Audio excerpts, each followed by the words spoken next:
হাই dear students, আজি আমি আলোচনা কৰিম শ্ৰেণীকোঠা অৰ্থাৎ এখন বিদ্যালয়ৰ শ্ৰেণীকক্ষ বা ক্লাছৰুম কেনেকুৱা হোৱা দৰকাৰ সেই সম্পৰ্কে আমি আলোচনা কৰিম। এতিয়া শ্ৰেণীকোঠা সম্পৰ্কে তোমালোকৰ 1 মাৰ্কৰ এটা কুৱেশ্যন সদায় আহে আৰু সেই কুৱেশ্যনটো হৈছে এইটো যে কোঠাৰীয়ে মন্তব্য দিছিল যে এটা জাতি বা এখন দেশৰ ভাগ্য বিদ্যালয়ৰ শ্ৰেণীকোঠাসমূহত গঢ় লয়। এতিয়া তোমালোকৰ কুৱেশ্যন আহিব, এই উক্তিটো তুলি দিব আৰু আহিব যে এই কথাষাৰ কোনে কৈছিলে। তোমালোকে সবেই মনত ৰাখিবা কোঠাৰী আয়োগে কৈছিলে। কোঠাৰী আয়োগ বুলি এখন আয়োগ আছে যেটো 1964 to 66 চনত গঠিত হৈছিলে। হেতু তোমালোকে সেকেন্ড ইয়াৰত গৈ বহুত ভালকে পাবা। কিন্তু আজি মনত ৰাখিবা যে এটা জাতিৰ ভাগ্য শ্ৰেণীকোঠাসমূহতে গঢ় লয়। এই কথাষাৰ কোনে কৈছিলে? কোঠাৰী আয়োগে কৈছিলে। ঠিক আছে, এতিয়া আমি পঢ়িম এখন বিদ্যালয়ৰ শ্ৰেণীকোঠা কেনেকুৱা ধৰণৰ হোৱা উচিত। ঠিক আছে, তাৰে প্ৰথমটো হৈছে যে শ্ৰেণীকোঠা সচৰাচৰ 50 জন ছাত্ৰ ছাত্ৰী ভালদৰে বহিব পৰা হ'ব লাগে। শ্ৰেণীকোঠা বহুত বেছি ডাঙৰ হ'বও নালাগে, একেবাৰে সৰু হ'বও নালাগে। সচৰাচৰ যাতে 50 জন ল'ৰা ছোৱালী বহিব পাৰে তেনেকুৱা ধৰণে গঢ় দি তুলিব লাগে। তাৰপিছত দিছে শ্ৰেণীকক্ষৰ আকাৰ আয়তক্ষেত্ৰৰ দৰে লাগে, কাৰণ শ্ৰেণীকক্ষৰ যিটো আকাৰ হেতু আয়তক্ষেত্ৰ। আয়ত কেনেকুৱা বুজি পাইছা? মই সিম্পল কৈছোঁ, ব্ল্যাকবোৰ্ড যেনেকুৱা থাকে তো তেনেকুৱা ধৰণে হ'ব লাগে, যাতে চবফালে ল'ৰা ছোৱালীবিলাকে মুক্তভাৱে চলা ফুৰা কৰিব পাৰে। 3 নম্বৰত দিছে কোঠাটোত পোহৰ বায়ু চলাচলৰ সুবিধা থাকিব লাগে। কোঠাটোত যাতে পোহৰ বায়ু অতি সোনকালে চলাচল অহা যোৱা কৰিব পাৰে তেনেকুৱা ধৰণৰ সুবিধা থাকিব লাগে। 4 নম্বৰত দিছে শ্ৰেণীকোঠাৰ বেৰবোৰৰ ৰং এনে হ'ব লাগে যাতে ই ছাত্ৰ ছাত্ৰীৰ চকুত কোনো কুপ্ৰভাৱ পেলাব নোৱাৰে। তাৰ মানে শ্ৰেণীকোঠাৰ ৱালৰ যিটো কালাৰ সেই কালাৰটো অলপমান ডিপ হ'ব লাগে, স্লাইট হ'ব লাগে, যাতে সেই কালাৰটো বহুত উজ্জ্বল নহয়। এনেকুৱা নহয় যে একদম লাল টিকটিকিয়া কালাৰ দি থৈ দিছে, সেনেকুৱা হ'ব নালাগে।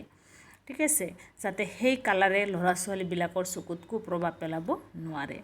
তাৰপিছত দিছে কোঠাবোৰত পৰ্যাপ্ত পৰিমাণৰ দুৱাৰ খিৰিকী ভেণ্টিলেশ্যন আদি ৰাখিলে সুবিধা হয়। শ্ৰেণীকোঠাত উপযুক্ত পৰিমাণৰ খিৰিকী দিব লাগিব, দুৱাৰ খিৰিকী দিব লাগে আৰু ভেণ্টিলেশ্যন দিব লাগে। তাৰপিছত দিছে শিক্ষকৰ বহা আসন কিছু ওখ ঠাইত হ'ব লাগে আৰু তাৰ বাবে কাঠৰ মঞ্চ বা প্লেটফৰ্ম আৰু চকী মেজৰ ব্যৱস্থা থাকিব লাগে। এতিয়া চোৱা, কাৰণ এটা ক্লাছত যদি শিক্ষকৰ বহা ঠাই ওখ নহয় তেতিয়াহ'লে পিছফালৰ পৰা ষ্টুডেণ্টে টিচাৰক ভালদৰে দেখা নাপাব, আৰু যেতিয়া ভালদৰে দেখা নাযাব তেতিয়া কিন্তু ক্লাছত মনোযোগ নাহে। বুজি পাইছা? তো সেইকাৰণে শিক্ষকে বহা আসন অলপ ওখ হ'ব লাগে। আৰু সেইকাৰণে তোমালোকে চাবা যে ডাঙৰ ডাঙৰ স্কুল কলেজবিলাকত এচিয়াৰ টেবুলৰ তলত এটা বিচনাৰ নিচিনা, বিচনা নহয় একজেক্টলি তাৰ নিচিনাই মানে অলপমান আৰু অলপ চাপৰকৈ কি কৰে প্লেটফৰ্ম বনায়, সেইটো প্লেটফৰ্ম বুলি কয়। আৰু তাৰ ওপৰত চকী টেবুল বহাই দিয়ে যাতে টিচাৰক ভালদৰে পিছফালৰ পৰা ষ্টুডেণ্টে দেখা পায়। তো তেনেকুৱা ধৰণৰ ব্যৱস্থা থাকিব লাগে। তাৰপিছত দিছে যে শিক্ষকৰ বহা ঠাইৰ পিছপনে আহল বহল বেৰত ব্লেকবোৰ্ড আঁৰি থ'ব লাগে। ব্লেকবোৰ্ডত যাতে ঠিকমতে পোহৰ পৰে আৰু পিছৰ বেঞ্চত বহা ছাত্ৰ ছাত্ৰীয়েও দেখা পায় তাৰ লক্ষ্য ৰাখিব লাগে। এতিয়া আৰু শিক্ষকৰ পিছফালে ব্লেকবোৰ্ড থাকিব লাগে যাতে যিকোনো বস্তুৱে শিক্ষকে ব্লেকবোৰ্ডত লিখি বুজাই দিব পাৰে, আৰু সেই ব্লেকবোৰ্ডৰ লিখাখিনি যাতে পিছফালৰ বেঞ্চৰ পৰাও ছাত্ৰ ছাত্ৰীসকলে চাব পাৰে। তো তেনেকুৱা ধৰণে ব্যৱস্থা কৰিব লাগে আৰু তাৰ প্ৰতি লক্ষ্য ৰাখিব লাগে। তো এইখিনিতে আমি শ্ৰেণীকোঠা কেনেকুৱা হ'ব লাগে আমি সেইটো পালোঁ। এই ক্ষেত্ৰত তোমালোকৰ এইটো কুৱেশ্যন আহে যে সচৰাচৰ শ্ৰেণীকোঠাত কিমানজন শিক্ষাৰ্থী বহিব পৰা সুবিধা থাকিব লাগে। সদায় মনত ৰাখিবা 50। আৰু শ্ৰেণীকোঠাৰ ভিতৰতেই এখন দেশৰ বা জাতিৰ ভাগ্য নিৰ্ধাৰণ কৰা হয়। সেই কথাষাৰ কোনে কৈছিলে? কোঠাৰী আয়োগে কৈছিলে। তো এই দুটা কুৱেশ্যন তোমালোকৰ কনফাৰ্ম আহিবই, তো মনত ৰাখিবা। তো নেক্সট আজি আমি পঢ়িম পুথিভঁৰাল, লাইব্ৰেৰী কেনেকুৱা হ'ব লাগে। এতিয়া মাধ্যমিক শিক্ষা আয়োগ, ইয়াতে আৰু এটা আয়োগ আহিলে, সেইটো আয়োগো তোমালোকে সেকেন্ড ইয়াৰত গৈ পাবা এডুকেশ্যনত। মাধ্যমিক শিক্ষা আয়োগ 1950 to 53 চনত গঢ় লৈছিলে।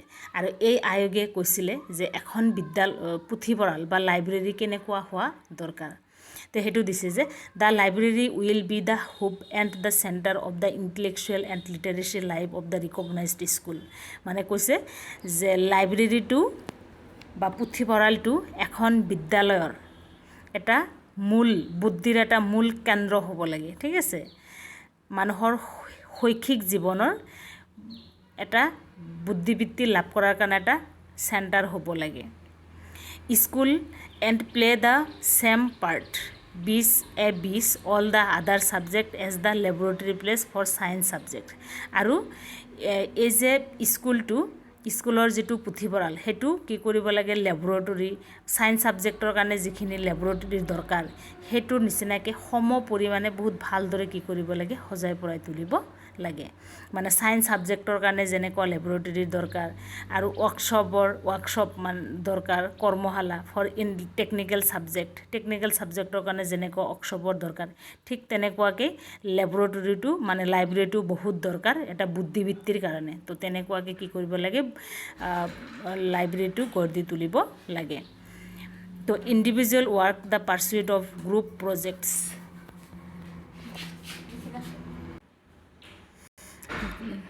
The individual work, the pursuit of group projects, many academic hobbies and co-curricular activities postulate the existence of a good efficiently managed library। আৰু কৈছে যে যেনেকুৱা ব্যক্তিগত কাম কাজ, তাৰপিছত গ্ৰুপত যিবিলাক প্ৰজেক্টৰ নিচিনাকৈ যিবিলাক কাম কৰে আৰু যিবিলাক বহুতো একাডেমিক হবিজ মানুহৰ যিবিলাক লক্ষ্য আছে আৰু কাৰিকুলাৰ এক্টিভিটিছ আছে, তো তেনেকুৱা সেইবিলাক সম্পূৰ্ণ কৰাৰ দৰে এটা লাইব্ৰেৰীৰো তেনেকুৱা ধৰণে কি কৰিব লাগে, গঢ় দি তুলিব লাগে।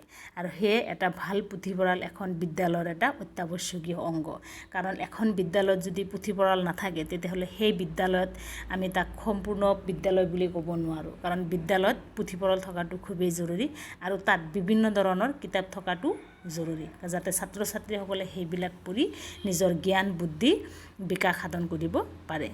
আৰু বেকনে বহুত ধুনীয়া কথা কৈছে চাবা, যে libraries are the shelves where all the relics of saints full of virtue and that without delusion and importance are ৰেচপন্স। এইটো কৈছে যে লাইব্ৰেৰীৰ চেল্ফ যিবিলাক থাকে, এই যিবিলাক আলমিৰা থাকে, সেই আলমিৰাৰ যিবিলাক চেল্ফ, সেই চেল্ফবিলাকৰ আমাৰ যিবিলাক চেইণ্ট ধৰা তোমাৰ এই আদৰ্শ যিবিলাক ব্যক্তি আছে, সেইবিলাক ব্যক্তিৰ যিবিলাক ৰিলিক্স কীৰ্তিচিহ্ন, সেইবিলাক কীৰ্তিচিহ্নৰে ভৰ্তি হৈ আছে। And without delusion and importance are response. আৰু সেইবিলাক কি কৰিব লাগে, বহুত গুৰুত্ব সহকাৰে সেইবিলাক পঢ়ি মনত ৰাখিব লাগে, সেইটো কৈছে। তো এটা পুথিভঁৰালে কোনবিলাক চৰ্ত পালন কৰিব লাগে, পুথিভঁৰালটো কেনেকুৱা হ'ব লাগে, সেইবিলাক আমি চাম এতিয়া। তো ইয়াতে দিছে যে পুথিভঁৰালত সকলো বয়সৰে ছাত্ৰ ছাত্ৰীৰ বাবে, শিক্ষকসকলৰ বাবে উপযোগী নিৰ্বাচিত কিতাপ থাকিব লাগে। কাৰণ চববিলাক বয়সৰ লোকৰ কাৰণে বিদ্যালয়ত কি কৰিব লাগে, পুথিভঁৰালত কিতাপ থাকিব লাগে। তাৰপিছত দিছে পুথিভঁৰালত কিতাপ ৰাখিবৰ বাবে আলমাৰি, আলোচনী, খবৰ কাগজ আদি ৰাখিবৰ ষ্টেণ্ড বা ৰেক, পঢ়িবৰ বাবে টেবুল বা ডেস্ক আৰু বহিবৰ বাবে চকী বা বেঞ্চৰ প্ৰয়োজন। তাৰমানে কৈছে যে বিদ্যালয়ত কিতাপবিলাক ৰাখিবৰ কাৰণে আলমাৰি এইবিলাক থাকিব লাগে। আৰু ল'ৰা ছোৱালীবিলাকে যে সেই কিতাপ, তাৰপিছত আলোচনী এইবিলাক পঢ়িব, তাৰ কাৰণে বহা বেঞ্চ, তাৰপিছত টেবুল এইবিলাকৰ ব্যৱস্থা থাকিব লাগে, নাইবা ষ্টেণ্ড ৰাখিব লাগে। নিউজ পেপাৰ পঢ়া ষ্টেণ্ড বাহিৰত থৈ দিয়া হয়, তো সেইবিলাক যাতে থাকে, সেইবিলাকৰ ব্যৱস্থা থাকিব লাগে। তাৰপিছত দিছে বিদ্যালয়ৰ পুথিভঁৰালৰ বাবে একোজন প্ৰকৃত, তাৰপিছত দিছে 3 নম্বৰত যে বিদ্যালয়ৰ পুথিভঁৰালৰ বাবে একোজন প্ৰকৃত অৰ্হতা সম্পন্ন আৰু প্ৰশিক্ষণপ্ৰাপ্ত পুথিভঁৰালৰ প্ৰয়োজন। এতিয়া কিতাপবিলাক কেনেকৈ ৰাখিব, কেনেকৈ ষ্টুডেণ্টৰ নামত ইছ্যু কৰিব, কেনেকুৱাকৈ আকৌ ঘূৰাই ল'ব, তেনেকুৱা ধৰণৰ অৰ্হতা সম্পন্ন আৰু সেই বিষয়ত প্ৰশিক্ষণপ্ৰাপ্ত থকা এজন ব্যক্তিৰ প্ৰয়োজন। আৰু এতিয়া এটা কুৱেশ্যন আহে যে পুথিভঁৰালৰ যোনে কিতাপ ৰক্ষণাবেক্ষণ কৰে, যোনে চায়, তেওঁক কি বুলি কোৱা হয়, পুথিভঁৰালী বুলি কোৱা হয়। ঠিক আছে, এইটো মনত ৰাখিবা। তাৰপিছত দিছে পুথিভঁৰালৰ পৰা কিতাপ লোৱা আৰু ঘূৰাই দিয়াৰ নীতি নিয়মসমূহ সকলো ছাত্ৰ ছাত্ৰীয়ে সহজে মানিব পৰাকৈ নিৰ্ধাৰণ কৰিব লাগে আৰু ছাত্ৰ ছাত্ৰীয়ে এইবোৰ নীতি নিয়ম জনাৰ সুবিধা কৰিব লাগে। এতিয়া কলেজবিলাকত চোৱা বহুত ক্লাছ থাকে, হয়নে নহয়? গতিকে কোন ক্লাছক কেতিয়া কিতাপ দিব, কোনদিনা কিতাপ দিব, কোনটো নিয়মত ল'ব, কোনটো নিয়মত ঘূৰাই দিব, সেইবিলাক নীতি নিয়ম ছাত্ৰ ছাত্ৰীসকলে সহজে মানি ল'ব পৰাকৈ নিৰ্ধাৰণ কৰিব লাগে আৰু ছাত্ৰ ছাত্ৰীসকলক জনাই দিব লাগে। আৰু শিক্ষকে মাজে সময়ে বাহিৰা কিতাপ পঢ়াৰ গুৰুত্ব সম্বন্ধে ছাত্ৰ ছাত্ৰীক অৱগত কৰিব লাগে। শিক্ষকে অকল যে ছাবজেক্ট ৰিলেটেড কথাবিলাক ক'ব তেনেকুৱা নহয়, কিছুমান বাহিৰা কিতাপ পঢ়াৰ কাৰণে ছাত্ৰ ছাত্ৰীসকলক ছাজেষ্ট কৰিব লাগে। 6 নম্বৰত দিছে বিভিন্ন বিষয়ৰ পুথি সহজে পাব পৰাকৈ বিষয়বস্তুৰ ওপৰত ভিত্তি কৰি পুথিসমূহ সজাই থ'ব লাগে আৰু কিতাপসমূহ এনেকুৱাকৈ সজাই থ'ব লাগে যাতে অতি সহজে সেই কিতাপবিলাক পোৱা যায়।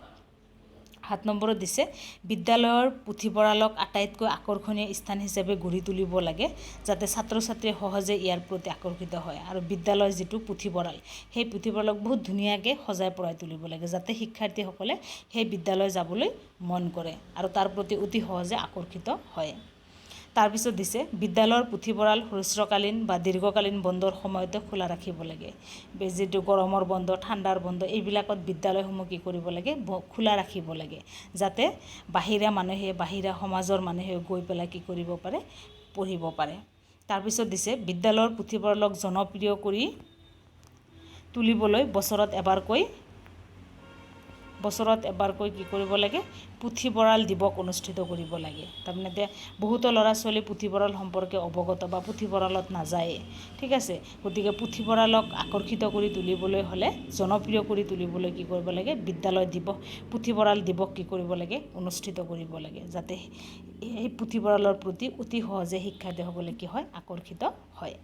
তো এইখিনিতে আমি পুথিভঁৰাল আৰু শ্ৰেণীকক্ষ কেনেকুৱা হ'ব লাগে বা সেই পুথিভঁৰাল বা শ্ৰেণীকক্ষ বনাবলৈ আমি কোনবিলাক দিশ বা কোনবিলাক চৰ্ত মানিব লাগে সেই সম্পৰ্কে পঢ়িলোঁ। তো তোমালোকে এইখিনি ভালকৈ মনত ৰাখিবা।